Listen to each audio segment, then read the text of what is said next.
Fala pessoal, tudo bom? Hoje a gente vai falar sobre a doença do neurônio motor, beleza? E suas correlações. A gente vai falar sobre as doenças do neurônio motor, assim, de uma forma geral, o que é que acomete e tudo mais, o que é esse neurônio motor, quais são as características, e depois a gente vai aprofundar um pouquinho mais em esclerose lateral amiotrófica e síndrome de Guillain-Barré, beleza? Então vamos lá, o que que seria esse neurônio motor? Beleza, existe a doença do neurônio motor.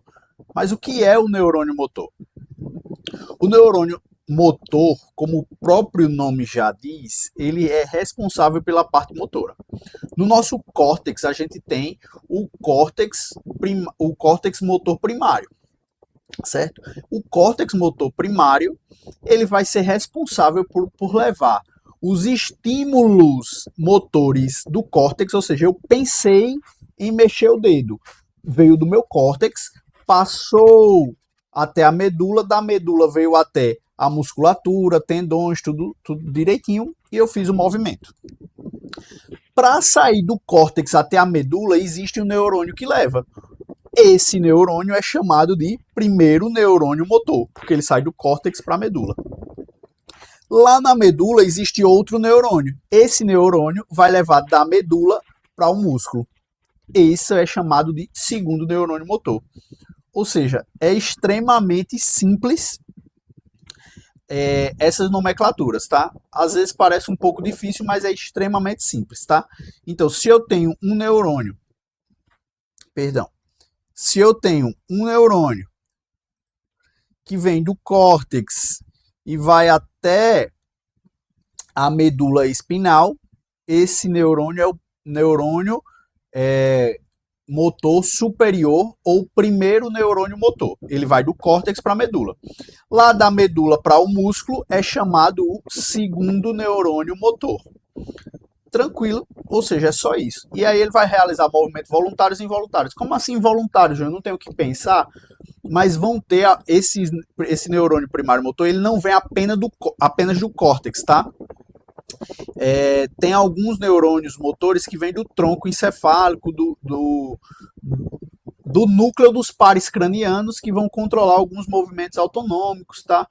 Como o movimento do coração e coisas do tipo que são movimentos involuntários, são movimentos motores, musculares e involuntários. Beleza?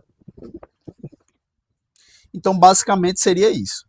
E aí, vamos lá. Quais são as possíveis lesões do neurônio motor? Bom, eu posso ter uma lesão do neurônio motor superior ou uma lesão do neurônio motor inferior. Muito simples. Não tem dificuldade. Ou seja, se existem dois neurônios, é como se tivesse assim. Eu tenho a Energisa, que fornece energia. Tem um cabo que sai da Energisa e vem até o meu poste. No meu poste tem um cabo que traz até minha casa. Pronto, esse cabo que leva energia, que traz energia da Energisa até o meu poste, é o primeiro neurônio motor.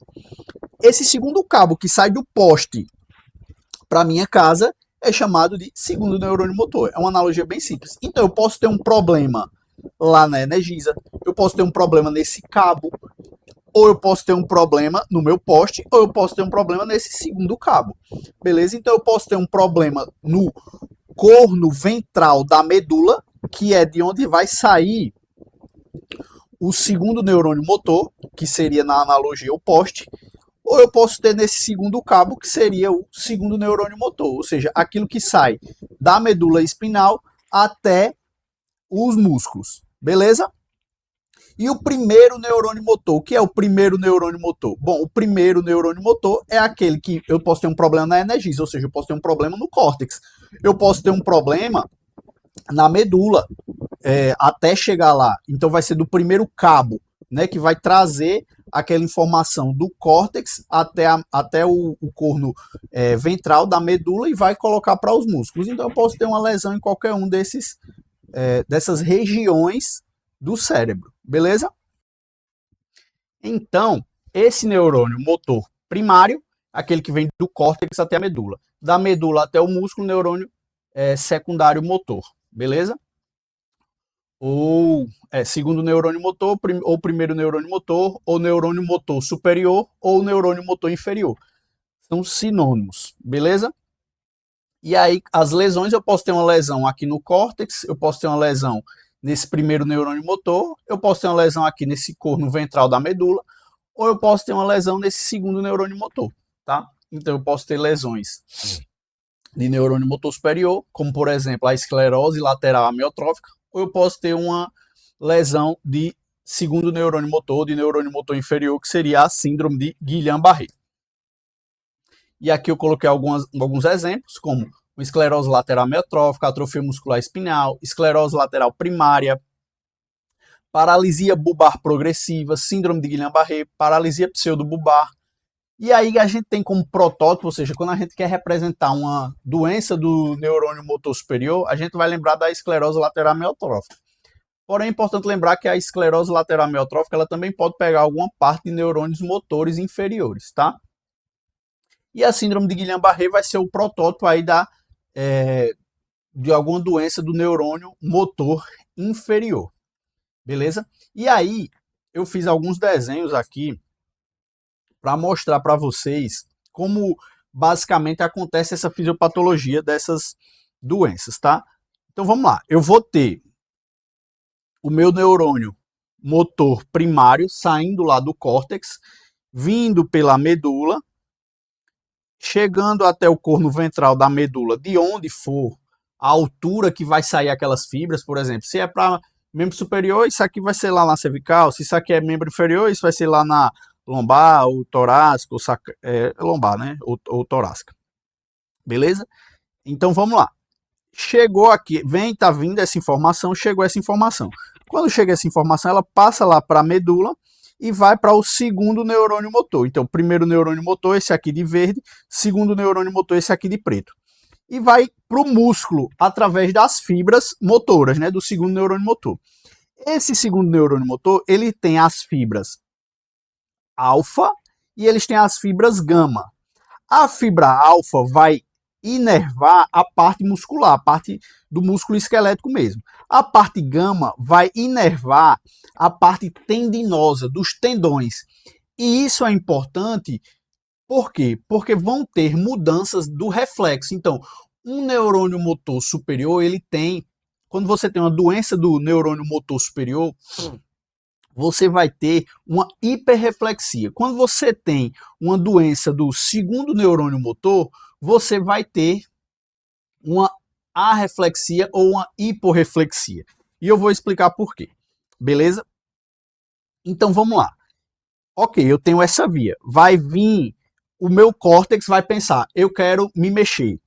Quando eu penso que eu quero me mexer, vem até a medula, essa informação vai sair pelo segundo neurônio motor. O segundo neurônio motor, através das fibras alfa e das fibras gama, vão mandar uma mensagem para o músculo se mexer. Essa via, de forma fisiológica, ela é inibida pelo primeiro neurônio motor. Qual via, João? Essa via gama dos reflexos. Então, o que acontece? Esse primeiro neurônio motor, quando ele chega aqui, ó, ele inibe um pouquinho só. Ele inibe um pouquinho só. Ele inibe um pouquinho a parte da fibra gama. Do segundo neurônio motor, ele vai ter a fibra gama, que é quem faz os reflexos. Ele inibe. Isso fisiologicamente. Se eu tenho uma lesão do primeiro neurônio motor, ou seja, se eu tenho uma lesão do primeiro neurônio motor, eu não vou inibir. Se eu não inibo, eu vou estimular. Se eu vou estimular, então, a fibra gama que vai lá no tendão, ela vai estimular. Se ela estimula, isso significa que quando eu tenho uma lesão de primeiro neurônio motor, eu tenho uma hiperreflexia, certo? Ou seja, eu tenho uma hiperreflexia. Por quê? Porque eu não estou inibindo a fibra gama. De outra maneira, o que é que está acontecendo? Bom, se eu não tenho o neurônio motor controlando essa via, então eu vou ter muita acetilcolina aqui também. Se eu tenho muita acetilcolina aqui, eu tenho uma hipertonia, tá? Então esse músculo, por mais que ele não se mexa, ele vai ficar tônico, ele tem tônus muscular. Então, a gente já pensa o seguinte, que uma doença do primeiro neurônio motor, ela vai ter uma hipertonia, porque quem libera a acetilcolina é o segundo neurônio motor, e o segundo neurônio motor, nesse caso, estaria preservado. Então, eu tenho uma hipertonia. E uma hiperreflexia, porque eu não estou inibindo mais a fibra gama do segundo neurônio motor. E isso vai gerar uma hiperreflexia. E com isso, a gente tem uma paralisia espástica, que seria essa paralisia com uma espasticidade, certo? Diferente da doença do segundo neurônio motor, que é uma paralisia flácida. Por que uma paralisia flácida, João? Vamos pensar um pouquinho agora. Vamos lá. Eu acabei de falar para vocês que o segundo neurônio motor, ele secreta acetilcolina na musculatura. Né? Ele secreta acetilcolina lá na musculatura, tá? Se eu tenho uma lesão de segundo neurônio motor, eu não vou ter essa acetilcolina lá na região. Se eu não tenho essa acetilcolina nessa região, você concorda que esse músculo não tem como ter contração? Então é um músculo que vai ficar flácido. Ele vai ter uma paralisia, mas uma paralisia flácida. E, da mesma maneira, uma hipotonia. Beleza? Uma hipotonia hiporreflexiva. Então eu tenho a diminuição dos reflexos quando a gente vai falar de segundo neurônio motor. Por quê? Porque eu também não vou ter nem a fibra alfa, nem a fibra gama. Lembrando que a fibra alfa vai para o músculo mesmo e a fibra gama vai para o tendão. Beleza? Para o órgão tendinoso aqui, que seria responsável pelo reflexo. Então eu tenho uma hipotonia e uma hiporreflexia, ou seja, uma paralisia flácida. Na lesão do primeiro neurônio motor, eu não estou interferindo na acetilcolina do segundo neurônio motor, então eu tenho uma paralisia espástica, uma paralisia que faz espasmos, ok? E outra coisa que é importante é que, então vamos lá, então a gente já está falando de alguns sintomas. No primeiro neurônio motor eu tenho uma paralisia espástica, no segundo neurônio motor uma paralisia flácida. No primeiro neurônio motor eu tenho uma hipertonia, no segundo neurônio motor eu tenho uma hipotonia. No primeiro neurônio motor eu tenho uma hiperreflexia, no segundo neurônio motor eu tenho uma hiporreflexia. Beleza? Sabe outra coisa que acontece? Vamos lá, esse músculo ele não vai estar se mexendo, concorda? Seja de uma forma, ou seja porque eu não estou usando esse músculo ou porque eu estou denervando esse músculo. João, me explica melhor. Em um cenário de primeiro neurônio motor, o que é que está acontecendo? O impulso cortical não está chegando no segundo neurônio motor e não está vindo aqui com frequência, porque esse neurônio está lesado. Então, essa musculatura não vai ser muito utilizada. Por que ela não vai ser muito utilizada? Porque não vai chegar muito comando cerebral cortical para esse músculo. Então, eu vou ter uma atrofia por desuso quando a gente fala de primeiro neurônio motor. E é uma atrofia menor, então o paciente vai perder 15 a 20% de massa muscular. Quando a gente fala de uma doença do segundo neurônio motor, o que é que vai acontecer? Eu vou ter uma atrofia por denervação, que seria o quê? Eu não tenho segundo neurônio motor, então eu não tenho acetilcolina chegando no músculo. Se eu não tenho acetilcolina dentro da célula muscular, então se eu não tenho acetilcolina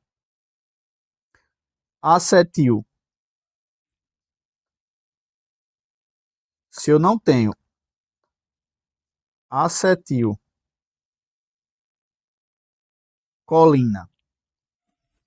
dentro da célula muscular, sabe o que é que acontece? Eu tenho uma queda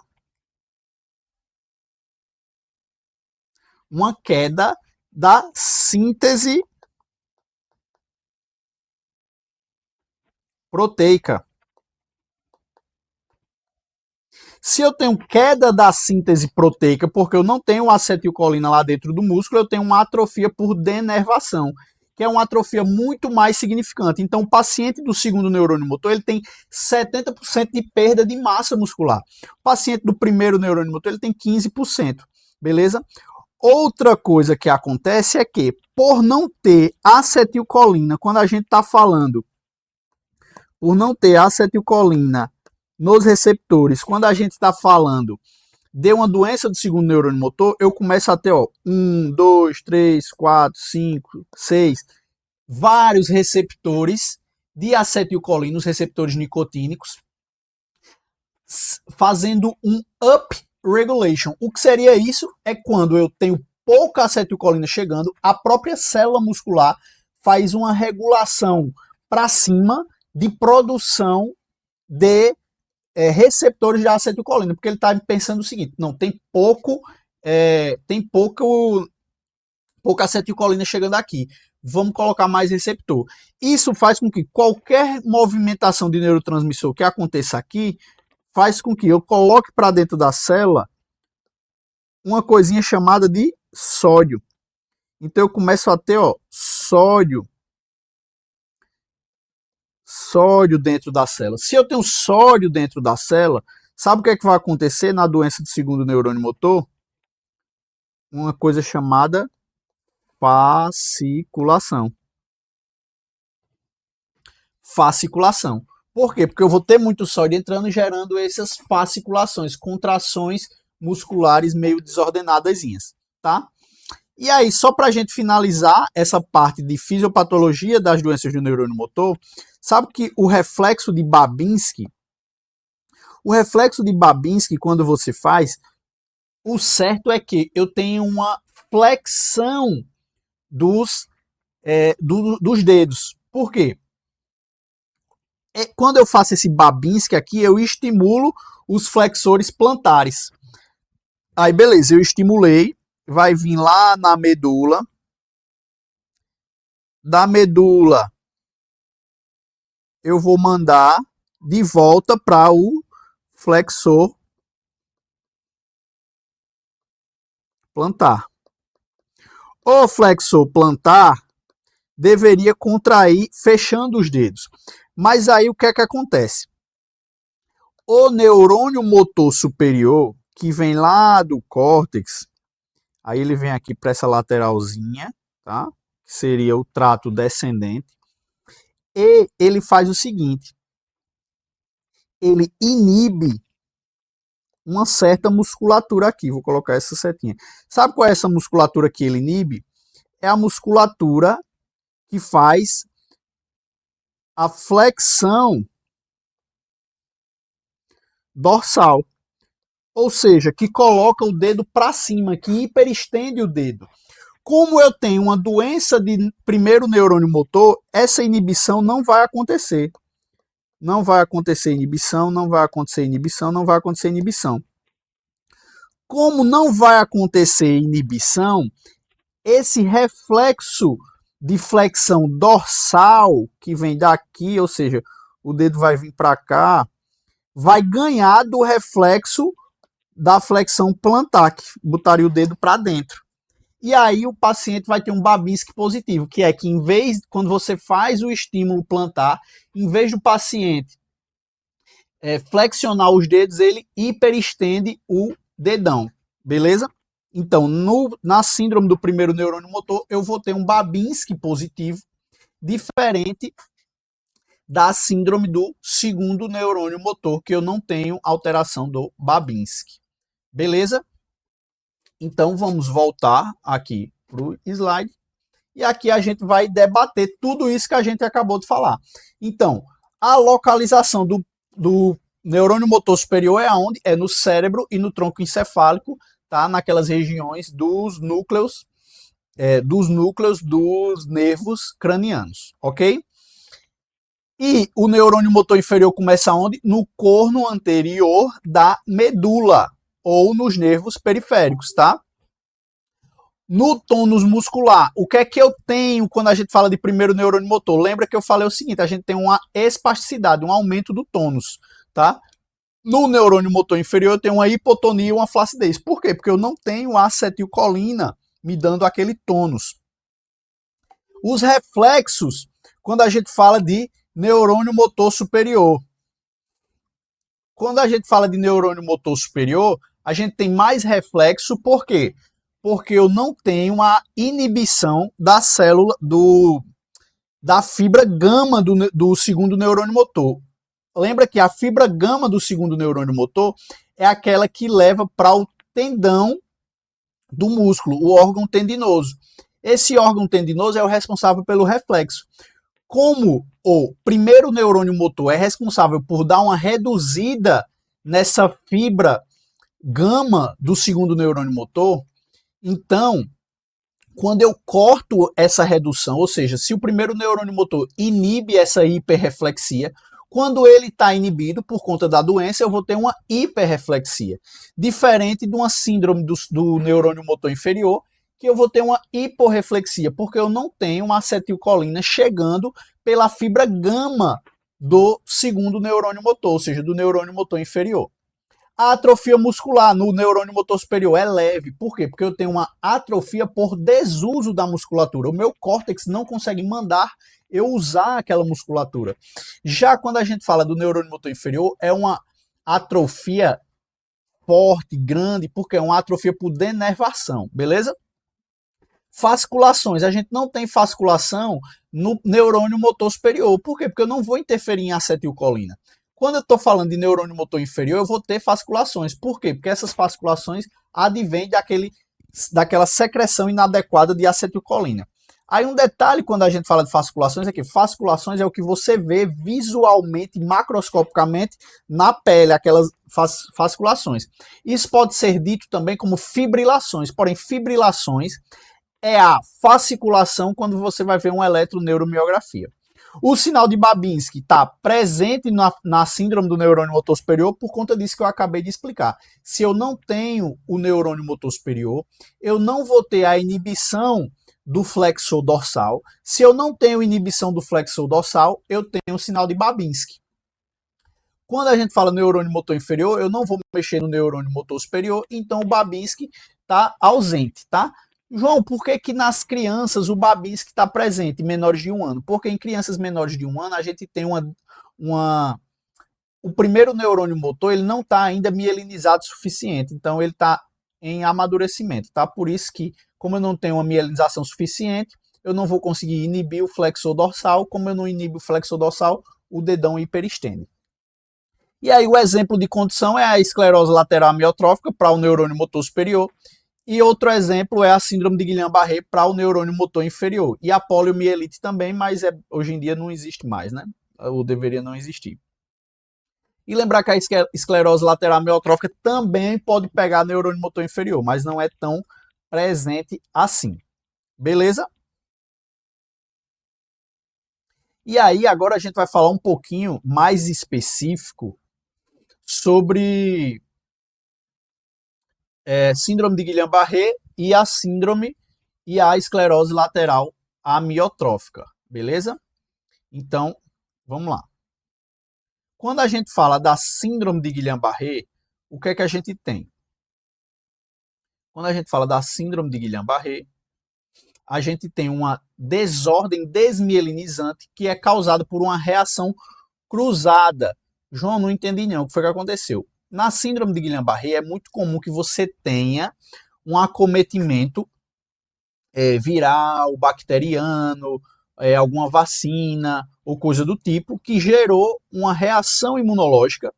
Essa reação imunológica criou anticorpos contra aquele invasor, porém fez um mimetismo molecular. Esse mimetismo molecular, ou seja, o anticorpo começou a reconhecer as fibras, principalmente da bainha de mielina ou do axônio, daqueles neurônios periféricos, ou seja, dos segundos neurônios motores, e começou a atacar eles. Quando eu começar a atacar ele, eu tenho uma doença do neurônio motor, qual o neurônio motor inferior. Beleza? Então, nada mais, nada menos do que a síndrome de Guillain-Barré é isso. Então, é uma desordem autoimune. Por que autoimune? Porque eu tenho um anticorpo próprio atacando célula própria. Esse ataque acontece por uma coisa chamada mimetismo molecular. Beleza? E vai causar a paralisia flácida. Lembra que é doença do segundo neurônio motor. Então, é paralisia flácida. A epidemiologia é de 0,4 até 2 casos por 100 mil. E lembrar que ela é periférica. As causas é uma vacina, uma infecção gastrointestinal, como Campylobacter jejuni, ou algumas infecções respiratórias, traumas, cirurgias. Beleza? O que é que importa aqui? Eu vou ter um desencadeante inicial. esse desencadeante inicial vai fazer com que eu ative o sistema imunológico. Ativei o sistema imunológico, qual é o problema da síndrome de Guillain-Barré? O que é que acontece na pessoa normal e na pessoa com Guillain-Barré? Na pessoa normal, você criou anticorpos contra aquele invasor e beleza, matou o invasor, resolveu. Na síndrome de Guillain-Barré, esse paciente, esse anticorpo começa a reconhecer não só aquele invasor, mas começa a reconhecer quem? Antígenos da bainha de mielina, antígenos do axônio, e faz o famoso mimetismo molecular e começa a atacar. Esse sistema imunológico, produzindo os linfócitos T, vão atacar esse sistema nervoso periférico, né? Porque é uma doença de segundo neurônio motor, como a bainha de mielina ou os axônios. Como eu falei para vocês, isso vai causar uma inflamação e um dano a esse nervo periférico. Por que um dano? Porque eu estou atacando diretamente a bainha de mielina, eu estou atacando diretamente os axônios dos segundos neurônio motor, dos segundos neurônio motores. Isso vai causar o quê? Um dano celular, obviamente, e uma reação inflamatória nesses nervos periféricos. Isso vai fazer com que a gente tenha TNF-alfa, interleucina 1, interleucina 6, tudo isso vai fazer ainda mais neuroinflamação, ou seja, eu já vou ter o ataque de células de defesa aos meus axônios e à minha bainha de mielina, ou as células de Schwann, tá? Ou Schwann. E lembrar que, por que ataque a célula de Schwann? Porque a gente está falando desse sistema nervoso periférico. E sistema nervoso periférico, quem produz a bainha de mielina é a célula de Schwann. Se a gente estivesse falando de sistema nervoso central, quem produz a bainha de mielina são os oligodendrócitos. Ok? Então, essa inflamação vai fazer com que eu tenha mais ataque a esses neurônios e até os neurônios que não estão sendo atacados por aquela inflamação vão sofrer uma apoptose, porque aquele cenário de inflamação faz com que o neurônio não funcione normalmente e vai ter muita morte de neurônio ou um dano significativo à bainha de mielina, danificando o impulso nervoso que não vai ser competente, beleza? E isso vai dar os sintomas neurológicos, como paralisia, fraqueza muscular, paralisia flácida, né? Formigamento, essas parestesias, tá? Hiporreflexia, tranquilo? Então é isso que vai acontecer. E aí o quadro clínico da Guillain-Barré seria uma paralisia bilateral simétrica ascendente. Isso é importante dizer que ela é ascendente, então ela começa, não é crânio-caudal, ela é caudal-cranial, ou seja, ela começa dos membros inferiores e vai subindo, e lembrar que ela é simétrica, isso é muito importante. O paciente vai ter parestesia, sintomas desautonômicos, como tonturas, taquicardias ou bradicardias, perturbações visuais. Pode ter paresias de nervos cranianos, ou seja, acometimento dos nervos cranianos, porque é uma doença periférica. Eu posso pegar segundo neurônio motor. Eu tenho um segundo neurônio motor saindo dos núcleos dos nervos cranianos, como eu falei para vocês lá do tronco encefálico, ou eu posso ter segundo neurônio motor saindo das próprias células da medula espinal. Disfagia, paralisia facial, hipo ou arreflexia, lembra daquilo, tá? Do segundo neurônio motor, e geralmente ocorre após alguma infecção. Existem algumas síndromes e que a gente pode dividir essa síndrome de Guillain-Barré, tá? 90% dos casos é a polineuropatia desmielinizante inflamatória aguda. O que é que acontece? É quando eu vou ter um acometimento das células de Schwann do sistema nervoso periférico. Esse acometimento das células de Schwann do sistema nervoso periférico vai fazer com que eu tenha uma redução da produção da bainha de mielina, causando uma desmielinização, ou seja, é uma doença desmielinizante, tá? Ou seja, essa polineuropatia desmielinizante inflamatória aguda é mais comum. 90% dos casos da Guillain-Barré é esse subtipo. Eu posso ter também um acometimento do axônio, como eu falei a vocês, que ao invés de eu atacar a bainha de mielina, eu vou atacar os nódulos de Ranvier, os nós de Ranvier, que são aquelas partes axonais entre bainhas de mielina, beleza? Então eu vou atacar o axônio.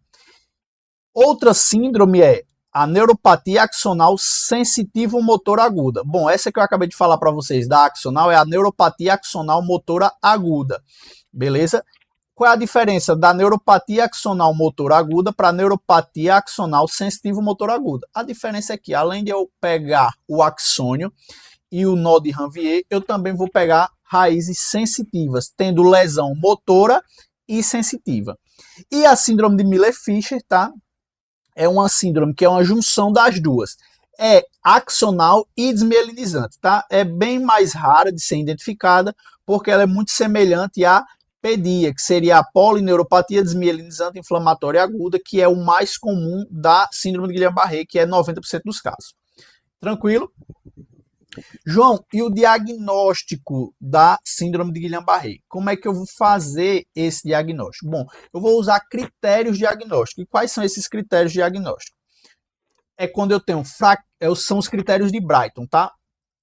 Vou até colocar em negrito aqui, que são os critérios de Brighton, segundo a OMS, que dão o diagnóstico da síndrome de Guillain-Barré, ou seja, é uma fraqueza bilateral e flácida. Isso é muito importante, porque se é uma fraqueza ou uma paralisia espástica, a gente não pensa mais em Guillain-Barré, a gente já está pensando em primeiro neurônio motor, ou seja, esclerose lateral amiotrófica. Essa fraqueza bilateral e flácida dos membros, tá? Outro critério é reflexos diminuídos ou ausentes do tendão profundo, tá? Ausência de diagnóstico alternativo, ou seja, identificado para fraqueza muscular, como por exemplo o quê? Uma sarcopenia, tá? Que aí daria também fraqueza muscular. Se isso não é um diagnóstico viável, favorece a gente pensar em Guillain-Barré. Dissociação albuminocitológica. Eu vou voltar e vou falar disso. O que é que acontece? No líquor do paciente com Guillain-Barré, eu tenho muita célula, eu tenho muita proteína e pouca célula. Então, eu tenho uma celularidade normal, ou seja, as células do líquor vão ficar normais, porém eu tenho muita proteína, beleza? Então, como eu tenho muita proteína, é uma dissociação, porque elas deveriam estar em equilíbrio. Se eu tenho muita proteína e pouca célula, é a famosa dissociação albuminocitológica ou proteína citológica. Isso no líquor, tá? Os resultados eletrofisiológicos consistentes com síndrome de Guillain-Barré, que seria o quê? Uma diminuição do segundo neurônio motor, por conta de uma desmielinização ou de uma perda axonal, tá? Contagens de leucócitos no líquor menor do que 50. Por quê? Porque se eu tenho muito leucócito, eu estou pensando mais numa infecção e não em uma doença autoimune, tá? Lembrar do padrão de doença monofásico, tá? O intervalo entre o início e essa fraqueza, beleza? A ausência de diagnóstico alternativo identificado para a fraqueza. Como eu falei, uma sarcopenia, uma anemia ou coisas do tipo. O tratamento, como é que a gente faz? O uso de imunoglobulina endovenosa, a dose de 0,4 mg quilo até 2 gramas quilo. E não medicamentoso, eu posso fazer uma plasmaférese ou fisioterapia. Aí, voltando aqui, eu queria mostrar para vocês, ó. Aqui eu tenho um espessamento e um aumento do sinal na cauda equina e nas raízes nervosas, tá? Lá saindo da medula. Aqui já é segundo neurônio motor, eu já estou saindo da medula, beleza? Então isso aqui é segundo neurônio motor. Veja como ela está brilhando mais. Isso aqui é numa ressonância. Então veja como ela está brilhando mais. Por quê? Por conta da inflamação, ok? Então é assim que a gente faz o diagnóstico da Guillain-Barré. E o tratamento é isso que eu falei para vocês. Agora falando de ela, ou seja, de esclerose lateral amiotrófica, o que é que a gente tem? A gente tem a esclerose lateral amiotrófica como uma doença neurodegenerativa e progressiva, que vai fazer uma paralisia motora irreversível. A esclerose lateral amiotrófica ela tem um componente mais, do ponto de vista genético, mais inflamatório, é menos autoimune. Eu não vou ter células de defesa atacando os meus neurônios. O que eu vou ter é uma produção desregulada de algumas proteínas do sistema nervoso central, principalmente, porque a gente está falando de primeiro neurônio motor, e isso causando uma inflamação neuronal, fazendo com que eu tenha morte desses primeiros neurônios motores e uma redução da minha movimentação. Beleza? Então a incidência e a prevalência é 1,5 até 2,6 por 100 mil e prevalência de 0,8 até 8,5 por 100 mil, beleza? A maior prevalência é para homens, tá? E existem alguns estudos que sugerem uma associação de pessoas que trabalharam em áreas agrícolas terem mais esclerose lateral amiotrófica ou moraram em áreas agrícolas. Por quê? Por conta da exposição a alguns pesticidas. Geralmente ela acontece entre a 6ª e a 7ª década de vida, tá? A maioria dos casos é a ela esporádica, que seria o quê? Uma esclerose lateral amiotrófica que aconteceu meio do nada. E a forma familiar, ou seja, aquela que vem herdada, são apenas 10% dos casos. E dentro desses 10%, 20% desses 10% tem uma mutação no gene SOD1 e 2,5% no gene TARDBP. Isso significa o quê? Que apenas 10% ela vai ser hereditária, ou seja, passada de avô, papai para filho. Desses 10%, 20% tem uma relação com esse gene SOD1 e o TARDBP. Beleza? As outras escleroses laterais amiotróficas, elas acontecem de forma esporádica, não é um paciente que tem um histórico familiar. E aí, o que é que está acontecendo? Bom, vamos lá. Eu tenho um acúmulo de proteínas anormais na fisiopatologia da esclerose lateral amiotrófica. Então, eu vou ter esse paciente tendo um acúmulo de proteínas como a TDP43, tá? Que seria essa TAR, DNA Binding Protein 43, e a SOD1, que seria a superoxidase dismutase 1, que é frequentemente encontrada nos agregados neuronais desses pacientes, beleza? Ou seja, essas proteínas anormais se juntam e se agregam. Isso vai fazer o quê? Com que eu tenha um aumento do estresse oxidativo. Então vamos lá. No nosso organismo e no nosso sistema nervoso central, a gente vai ter algumas espécies reativas de oxigênio sendo produzidas como subproduto das reações metabólicas. E existem algumas proteínas que são responsáveis por fazer essa limpeza e diminuir essas espécies reativas de oxigênio que fazem estresse oxidativo e que, se acumuladas, podem causar apoptose ou morte celular. Beleza? Quando eu tenho essas mutações da TDP43 e da SOD1, eu tenho essas proteínas anormais se agregando, causam disfunção celular e não conseguem controlar o estresse oxidativo. Se eu não controlo o estresse oxidativo e eu tenho esse agregado dessas proteínas, eu tenho uma morte celular programada, ou seja, apoptose.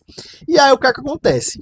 Uma das características da esclerose lateral amiotrófica é o dano celular, beleza? Progressivo, que acontece aonde? No primeiro neurônio motor, ou seja, nos neurônios do sistema nervoso central. Isso acontece por conta dessa junção dessas proteínas mutadas, como a TDP43 e SOD1, que vão aumentar o estresse oxidativo. Esse estresse oxidativo vai fazer dano neuronal e causar morte celular programada, que é a apoptose. Além disso, esse aumento do estresse oxidativo produz uma excitotoxicidade, que seria o quê?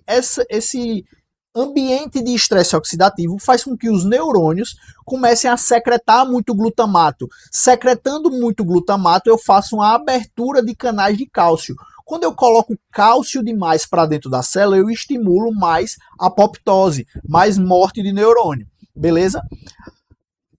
É de se esperar que tudo isso aumente a inflamação do sistema nervoso central.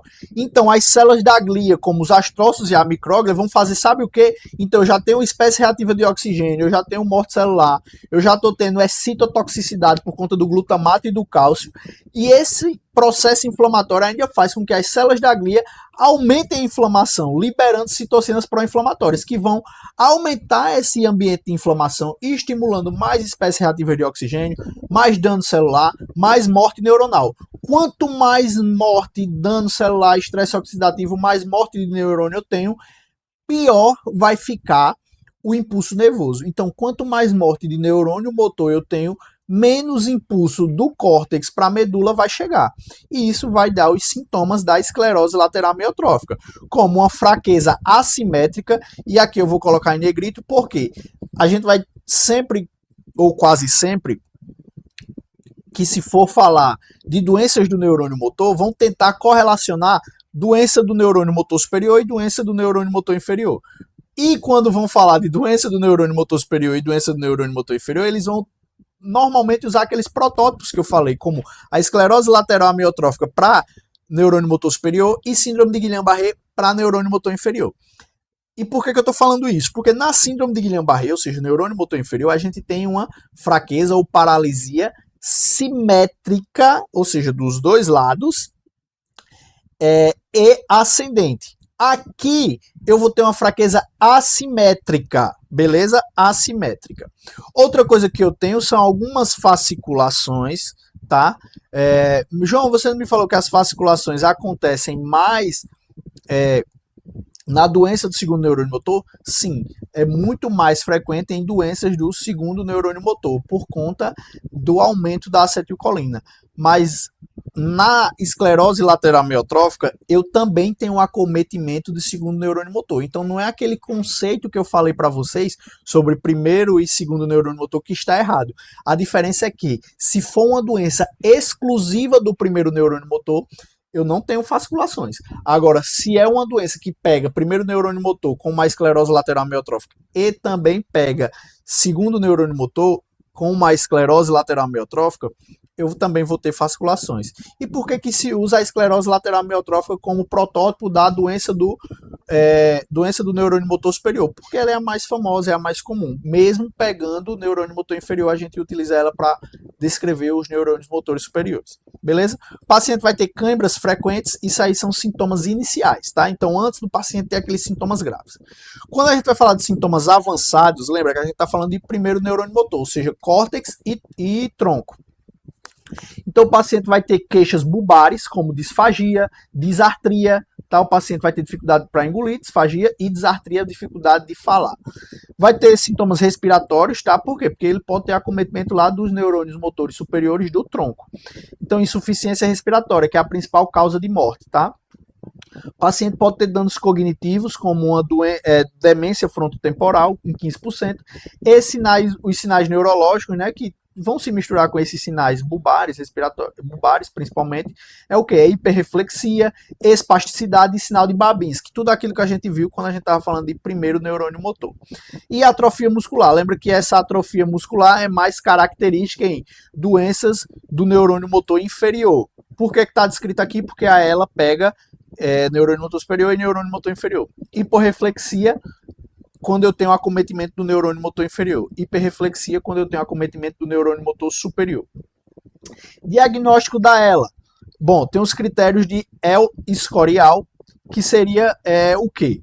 Para você dar o diagnóstico definitivo, você tem que ter os sinais do neurônio motor superior e sinais do neurônio motor inferior em pelo menos 3 regiões, ou seja, bulbar, cervical, torácica e lombar. Então, o paciente teria que ter aí uma disfagia, o paciente teria que ter uma hiperreflexia, por exemplo, de membro superior e uma hiporreflexia de membro inferior, para pegar cervical e lombar, por exemplo, tá? Exames complementares, uma eletroneuromiografia, tá? Para a gente ver a ativação de denervações agudas, fibrilações, se for do neurônio motor inferior, tá? E alguma ativações de denervação crônica, ou seja, aquele neurônio que já está muito sofrido, muito atacado ou desmielinizado. Ressonância magnética para a gente excluir uma mielopatia cervical, tá? Ou seja, pode ser que eu tenha uma hernia de disco cervical que está pinçando uma raiz nervosa cervical que está dando os sintomas de fraqueza, parestesia, tá? Então a gente tem que excluir isso, lesões estruturais. E testes genéticos para a gente excluir suspeita de mutação para algum gene ou causas familiares, tá?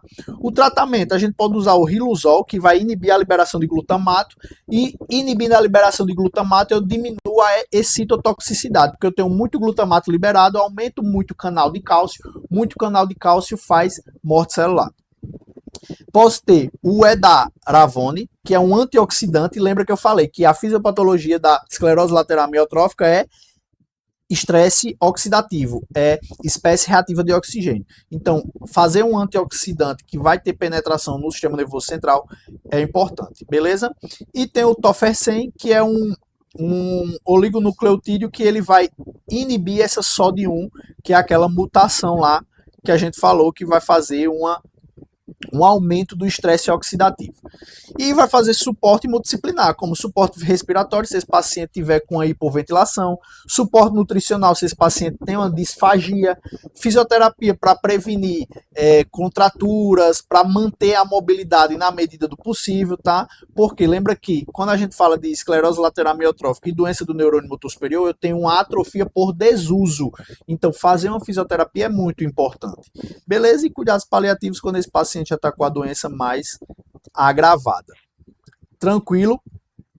Então, quando a gente fala dessas doenças do neurônio motor, a gente tem principalmente essas causas que eu acabei de falar para vocês, beleza? Então, espero que tenha ficado claro o que a gente conversou. Qualquer dúvida, podem falar aí nos comentários, beleza? Um abraço.